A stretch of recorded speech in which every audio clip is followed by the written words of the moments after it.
হাসিনাকে গ্রেফতার করে বাংলাদেশে ফেরত পাঠানোর আর্জি, ভারতকে এই আর্জি বাংলাদেশ সুপ্রিম কোর্টের বার অ্যাসোসিয়েশনে।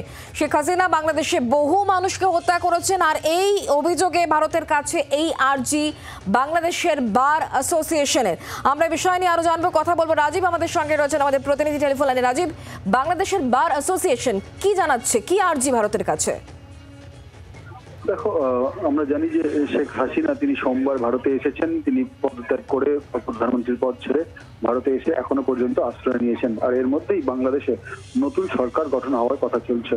এই আবহে বাংলাদেশে যখন অশান্তি চলছে, তার মধ্যে সুপ্রিম কোর্টের বার দাবি করছে যে শেখ হাসিনা এবং তার বোনকে ভারত সরকার গ্রেফতার করুক এবং বাংলাদেশের হাতে তুলে দিক। বাংলাদেশ সুপ্রিম কোর্ট বার অ্যাসোসিয়েশনের সভাপতি মেহবুব উদ্দিন খোকন তিনি এই দাবি জানিয়েছেন।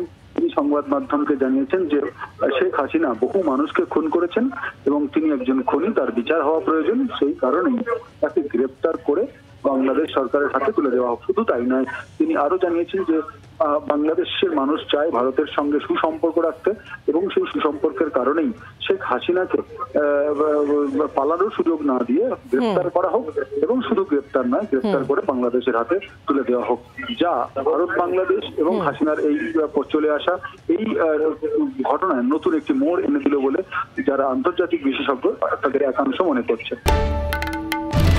বাংলার আওয়াজ, বাঙালির আবেগ, জি 24 ঘন্টা।